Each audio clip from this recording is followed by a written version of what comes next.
fucking hopeless!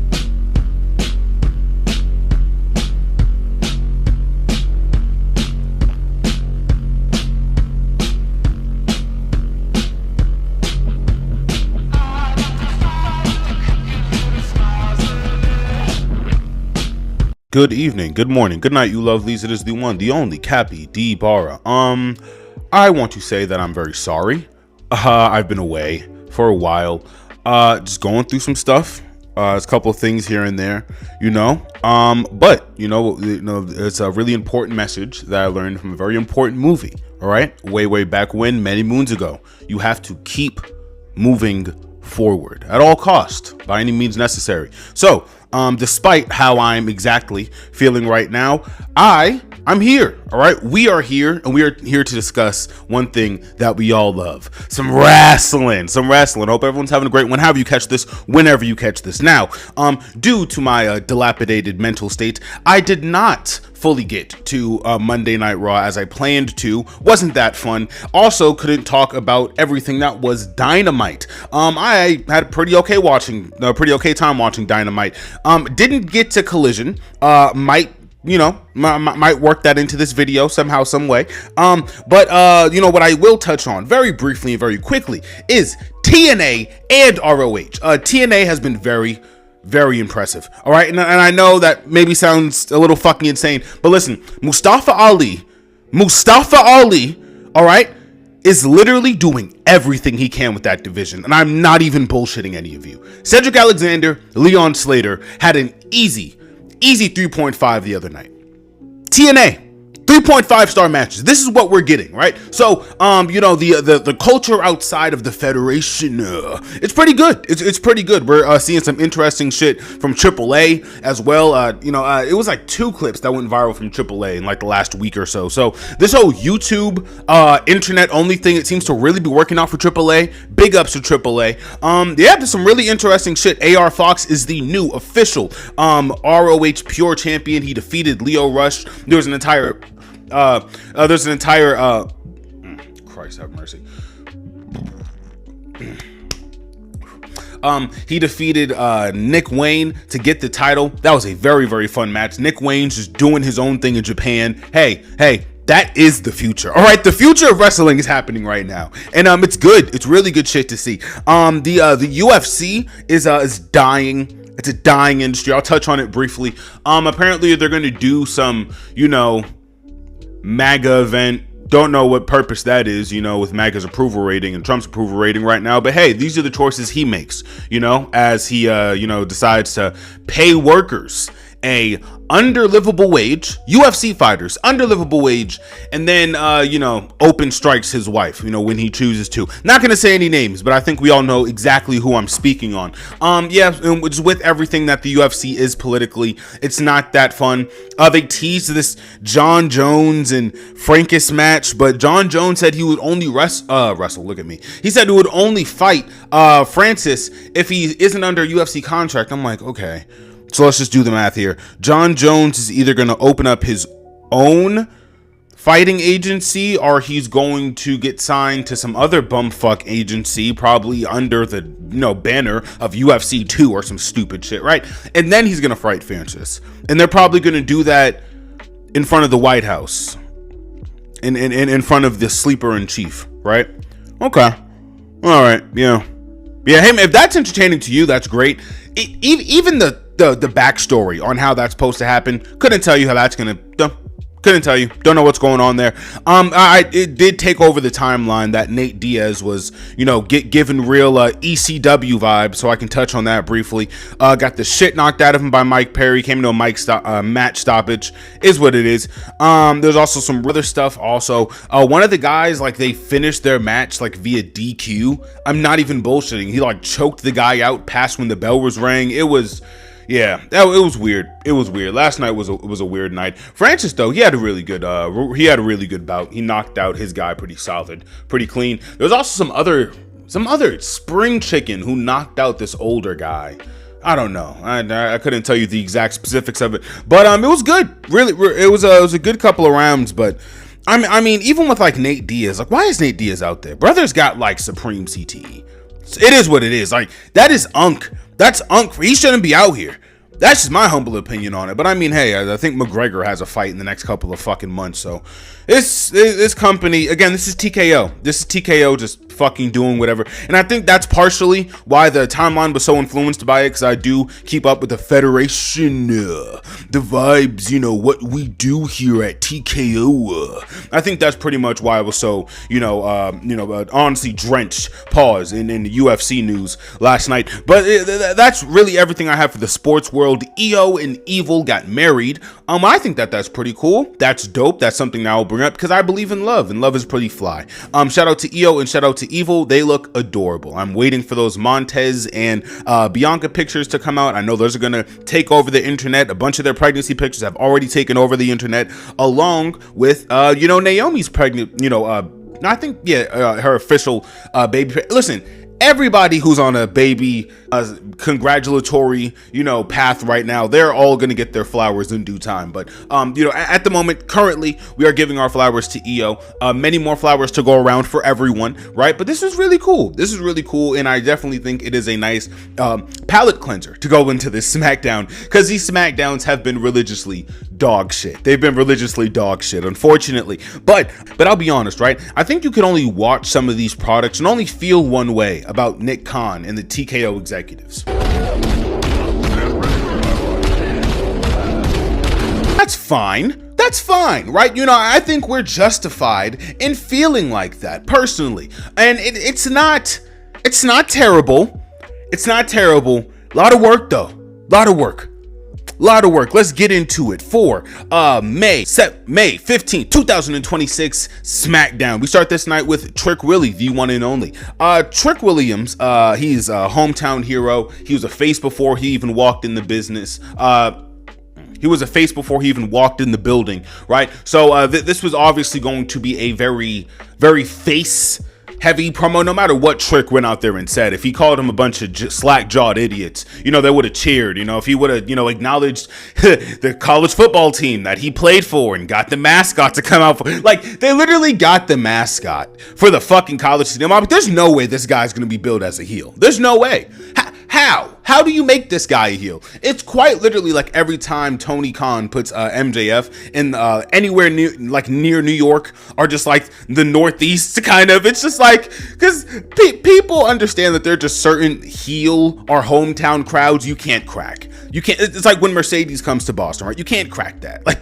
Listen, whatever's going on in the booking, that's a face, right? So Trick goes out here, immediate face. He has the Gamecock mascot. It's really hard to ignore. Okay, it's very hard to ignore. But what I will say is that his small interaction with Kit Wilson, I didn't hate it. I despised when Little Yachty started talking. Didn't like that. Hey, that could just be a me thing. That's fine. I personally fuck with some of Yachty's music. I'ma need him to stay the fuck out of my wrestling, though. That's a personal request. That's a personal request to Yachty. But even the simple premise of us getting Trick Williams and Miz.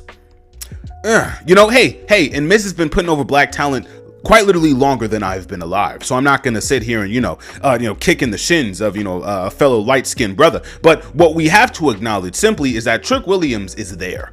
Trick Williams is at this level. He's got to start swinging for the fences, or maybe the fences start swinging on him. I don't know. Like I said, they got niggas back there like Omis. Listen, Chad Gable is doing fuck all nothing. For some reason, I'll touch on this briefly because I didn't exactly have a chance to get to it. They completely botched potential belt and face versus face match, which would have completely changed the trajectory for AAA for at least the next couple of months, a quarter tops. You know what I mean? And they didn't pull that trigger. They're not making these creative decisions with Ludwig or Chad. So even some of their mid-carders, they're not really getting the kind of oomph that I would like for them to get. And that's exactly why I feel with Trick Williams. And I don't know, maybe we're just taking building blocks here, but he's already went up against Sami Zayn twice. Sami Zayn, very, very decorated in this company, very beloved in this industry. He's not a bad worker. Look at a fucking match he's had. I don't know. I don't know. I don't know what they're doing with Trick. It's kind of my exact same gripe with what they're doing with Oba. What are they doing with Oba? I just don't know. I don't know. But again, maybe we're just doing building blocks. Kit Wilson, Miz out here. That's setting up a match. Riveting shit. Riveting stuff here. I'm going to be honest with all of you in the most respectful way I can say this. I really don't fucking care about the women's tag division. I don't. I'm sorry. I wish I did. But hey, to make all of you feel better, I really could give less of a fuck about the men's tag division because I know that the women can wrestle better than the men, at least on some of these shows. So, you know, I'll leave all of you with that as my little my little olive branch of goodwill. Cody is setting up a table and a chair for a contract signing that is delayed by 7 days. I'll be honest, this wasn't supposed to be funny. I think this is supposed to be kind of like a real, like, yeah, Cody, get in your bag kind of vibe. But, bro, would I be lying if I said that Joe Tessitore's and Cody is setting up the table?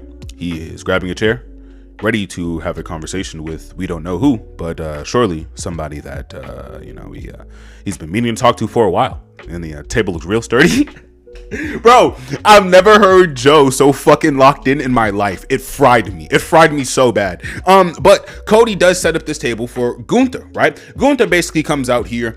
He does something he said he didn't really want to do, which I think is it's interesting. He kind of plays to the idea of Cody being just a loud, abrasive, silly, slack-jawed, inbred American, right? A fucking war hawk, bloodthirsty, racist piece of shit American, right? But Gunther in the past has said he's never really wanted taken that kind of US versus kind of, Germany or, the bad European heel. He said he on wax that he's never really wanted to take that kind of path. So I don't really know, if he's really feeling the book in here going into, again, Italy. Hey, if you want to talk about history, Germany and Italy got a little bit of history now. Germany and Italy got a little bit of history. I don't know. Hey, us doing a European versus American kind of. Hey, I'm not gonna speak too much. It's a secret society. All we ask is trust, okay? Basically, Gunther's playing like this chicken shit heel. He won't sign this contract. Everyone's really perturbed about it. The crowd's telling him stop being a little bitch, right? And basically, as Gunther's kind of, trespassing, more or less. He's not officially signed here, so niggas kind of just taking up space. Royce Power Keys marches down to the ring. And basically what he says is, yo, I want this match. You ain't gonna do it, so I'm gonna do it. Now, my nigga Power Keys, a lot of presence, a lot of charisma, and he's been doing this shit for a pretty long time. So it's naturally kind of oozing off of him. And Gunther kind of feels like for a moment that he has to kind of like meet his temperature. Like he was just expecting some Joe Schmo to come out. No, he has to really kind of get it. Like Power like really shows that nigga like it's not sweet. It's not sweet. It's not soft. I will flip all this shit over. Which is, by the way, the energy that somebody of Power Keys' stature should have. Personally, I believe that. They kind of get into a small dust up, and Nick Aldis basically comes out and said, "Oi, bruv, it seems your lad's got a bit of an issue, yeah? How about I could clear us a match for the main event, and I could have you two blokes jumping off in the wagger for a good old 1-2 dinger." And that's what we get for our main event, Gunther versus Power Keys. Pretty solid setup. The production could have been better, but maybe that's just me nitpicking. Not like my podcast that I don't have, mostly nitpicking. I don't know. Something about this felt off. And again, maybe that's just Gunther having to meet Power Keys. Maybe that's Cody even having to set all this shit up. Like, why isn't Gunther more, on his 10, on his like grizzle about having a championship match? I don't understand that. Also, a lot of things I'm kind of curious about. But for what it is, fine segment. Fine. It's a fine segment. Not that bad. I'm gonna be honest with all of you. You couldn't get enough money. Like you couldn't amass enough USD, all right, or Chinese yen in the world to make me talk about the what are they? The Polynesian MTFs or whatever. I don't even literally 2/3 of the MTFs. I don't even know what the fuck this thing is. It is not the Bloodline. Maybe it's just Solo and his henchmen. Maybe it's just Solo and his side guy. Solo and his muscle. Maybe. Hey, listen, personally, I think if you give this nigga Hukua, the right kind of tutelage, I don't, see him not at least meeting the bar that Jacob is at. Why not? Sure, you give him some of those fucking LeBron performance enhancers, get him under the right coach, right diet. I mean, is that impossible? The nigga's only 38? Yeah, whatever. Who cares? Yeah, you couldn't pay me enough to talk about that shit though. Listen, it's just not compelling. It's not interesting. It's not good television. Even if it was, it's against Wepa time. Oh, if it's not Wepa time, then it's literally them trying to recruit Powerhouse Keys to be the new JC Mateo, the Jason Mateo who already alluded to this week going back to New Japan. There's that. There's that. It's just a lot of interesting stuff we're dealing with here. And I'll be honest, I'd much rather talk about Sami Zayn, El Generico. He is talking to Johnny Gargano. We don't exactly see that for a good couple of minutes, but it's important to know who he's talking to. And he's saying that, you know, wrestling used to be important, right? Johnny Wrestling mentioned. He says that, you know, Smackdown used to mean something, that being, you know, the most hardworking guy, coming in first, leaving last, it used to mean something nowadays. And now we have gingerbread men. We have people like Danhausen. We have fucking Cat in the Hat rhymers like Little Yachty. You know, we have Slim Jim ads and Mortal Kombat ads and fucking Blue Chew ads all out the wazoo. It's like you can't look anywhere without just being advertised something or just given a shitty match. Wait by time? Really? That's what you have for your audience, Damian Priest? Really? Let me guess, for the tag titles, right? Because Waypa Truth, right. Skip. Skip. Let's keep fucking talking about something else, man. There's not a lot going on with this brand, right? Even that, like, the tag division, it's shot to shit. It's horrible. The tag division is horrible, bro. In our women's mid card, they're lackluster. Nobody cares. Hey, what is Becky Lynch's selling point right now, except for, you know, her being a veteran in that locker room and not being a part of her character? Like, hey, I've been here the longest. I kind of deserve a little bit of the rub. Fairs, not bad on the mic, not bad in the ring. There's a lot of other people in NXT that can use that rub, though, Becky. You know, like, there's a lot of other people in that locker room who could use that rub, Tiffany. These mid-card titles and these tag titles, everything about this company, but more specifically, let's talk about Smackdown, right? It's given nothing. And then when you give a segment, an entire portion or entire story to the night to a fucking gingerbread person with Little Yachty? What the fuck are we doing, bro? Like, what are we doing? Like, wholeheartedly, what is this? Is this a wrestling show anymore? I think Sami Zayn makes great points. Hey, story kayfabe be damned, all right? Cody Rhodes has to physically set up a table so he can get a match, because for the booking of Gunther, he doesn't want to just have an immediate match and squash and, you know, kill the hero. No, he doesn't want to do that. No, he wants to lounge and take his time and have an entire fucking promo segment. All right, now let's work in the term of kayfabe for a moment. We're giving a moment to that, but we can't give a moment to somebody backstage like an Ivy Neal, right? We can't give somebody like a Natalia a couple more minutes, a veteran and somebody who is extremely gifted in that ring. These are moments that we just take away. Why? For a Gunther promo, someone who doesn't even work here. He won't sign the contract. He won't sign it. Oh, my apologies. Or we could see Little Yachty spit some cute little raps. It's fucking disgusting. Shit sucks. He's right. He's 100% right. This company it doesn't have its fucking head screwed on straight. And that's just, that's me being kind. That's me being kind. They have Meechin and BFAB go out here. I don't know if they go over on Charlotte, but and Alexa Bliss, shout out to Alexa Bliss and Charlotte, really, kind of grown on me as a tag team, I'll be honest. Their entire thing, right, is that we need help. And it was kind of alluded to before, like the segment, like, oh, you guys have to call Jade. Oh Christ, like, oh, you guys have to call Rhea for assistance. You guys can't handle your own battles. And I'm like, that's not like a horrible story to tell, I guess. But just pause, time out for a second. There are no tag titles here. There are no mid-card titles here. So why are there just 5 beltless women talking about Rhea Ripley? I'm gonna say this slowly for everyone else in the back. Why are there just 5 women out here with no titles talking about Rhea Ripley? What's that about? Ice Bear's confused. Now, maybe I have my wires mixed up, right? But I'm pretty sure Nia Jax and Lash Legend are still the tag champions. No? Are they even on the show? I just don't know what the fuck we're doing here. Why is Charlotte Flair somebody who could easily, like, can we just imagine Charlotte Flair as the US title and she's just like the ambassador for WWE? Like this new kind of, a very decorated, what would the word be?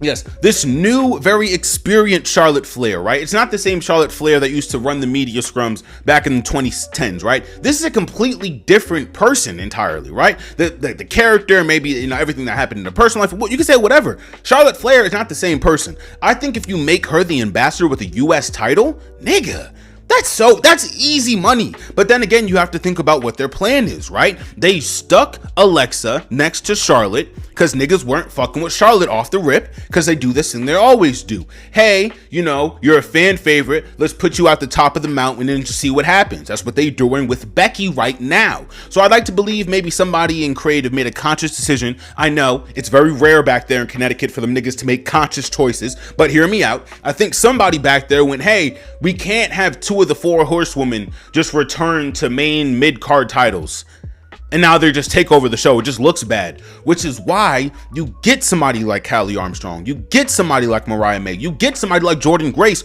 to pluck that fucking belt off of Becky Lynch. I don't understand what's so difficult about that. Now you have a young cat over here, you have the veteran in Charlotte Flair holding up the US title on that end. It just seems like a bit of a layup to me, and that's just me kind of ranting, because what the fuck is Charlotte Flair and Alexa Bliss going? We really need the Australian girl to get over on this fucking tag team. Are you niggas shitting me? Are you I'm being dead ass. Even Jade Cargill, you put the US title on her. That's not a perfect ambassador for your brand? Jade fucking Cargill? Are you kidding me?